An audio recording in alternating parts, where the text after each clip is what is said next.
the lost sheep and the son who left home. We can find this in Luke 15. So, when Jesus was walking along in the crowd, most of the crowd were sinners, tax collectors. Do you know what tax collector means? It means that they're gonna get the Romans are saying them, okay, give this taxi to the people over there. But instead, the tax collectors would double it up or triple it up, like 30, 20. But in Philippines, it's cheap. Yeah. And then they were doing a bad thing, and then they didn't like themselves. So they wanted to turn back to Jesus. They wanted to hear more about their Savior and his nice and kind and lovely words. And then there were some priests and scribes. They were proud priests and proud scribes.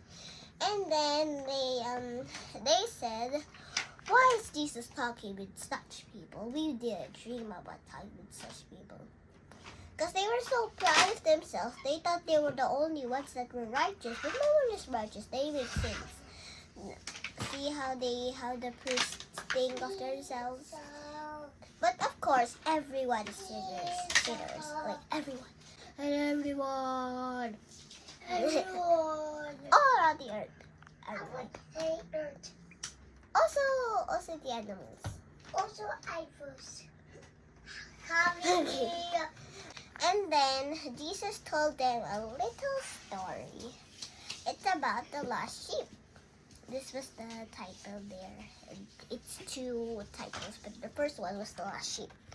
Okay. So there's a man that had 100 sheep.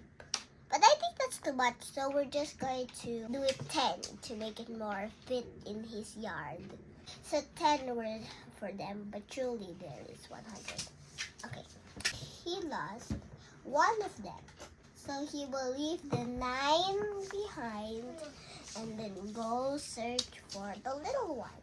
Now he got the little one. He got the one that was lost. And then he rejoiced with his neighbors, like that. But also he loves the other sheep. It's more important to get the sheep who are lost. Because he's a shepherd. And then Jesus told them another little story. The lost boy. Yeah. The boy wasn't really lost. He was planning to go home.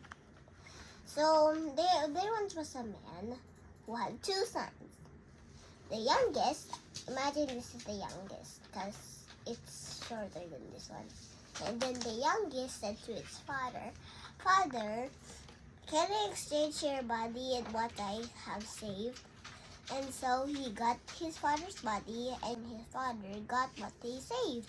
And then, not for a long time, it was just a short time, he packed up his things and went on to another country without telling his father. It's good to explore things, but you should always ask your parents, or else let's find out what's his sin. So when he was walking in the country, he bought things that are wasteful, like toys and fine dresses. He doesn't really need that because he already has dresses in his home. He must buy the things that he needs, like simple dresses to be a bit more cheaper for his money. And also food for his family and other things. But he didn't buy that. But then there was terrible famine. And he was out of money. Only the rich people can buy the little food. Well, maybe not like this. Just something like only 10, let's say 10 fishes and 10 breads, 10 peppers. Yeah. And he had no money. So he went to a farmer and asked him if he can help. And then he was going to feed the pigs. And he was so hungry that he would be glad to eat the food of the pigs also. But people wouldn't give him that much. And he was so hungry, and he planned to go home because there's servants there who gives them whatever they want. And he was planning to say to his father that, "Oh, Father, I made a terrible mistake. I'm not your son any longer. I will be sin. I will just be a servant for you." And so he went home, and when his father saw him, he hugged him with such love, and hugged and kissed him and loved him. And then when he was telling everything about his father didn't let him go any further. And then he said to his servants, "Go and kill a fat animal and let us eat, and give us fine shoes, fine clothes, and a ring on my son's hand, and we will rejoice." And you know there's a song. Rejoice, rejoice, and again I say rejoice. Rejoice, rejoice, and again I say rejoice. Rejoice to the Lord always, and again I say rejoice. You know, that's what it means also in God. Even though you make a grateful sin, He still loves you. He will forgive you if you learn your lesson, and also say sorry to Him. And you know, his friends didn't make friends with him anymore when he had no money. Because when he has money, his friends will be his friends. But if he has nobody, his friends will not be his friends anymore. You know, life is sometimes like that. So make sure you're doing the right thing. Buy what you need. I mean, like everything that you need. Like your food, your clothes. But don't do it by yourself, of course. Maybe you're just a kid, or maybe when you're already like a young woman, you can go out by yourself, and maybe you can know the direction of your home. Yeah, but for now you're just a kid. Let your parents go with you so you won't get lost. And also my lesson here is always love yourself even if you're sinful. Do you know what that means? It means that you must still love yourself how God created you.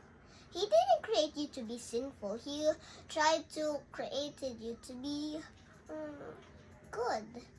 But you're turning back away from Him. That's why you're getting sinful. But you must not like yourself, because in the first time, God created you to be.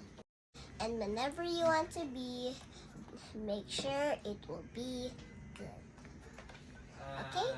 I think that's all. And also love yourselves and love Jesus and love others.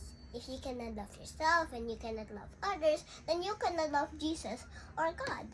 So you must love others and love yourself. Iba-iba. Okay? Kasi isang And line lang I to. think that's all. And bye-bye. Thanks for listening.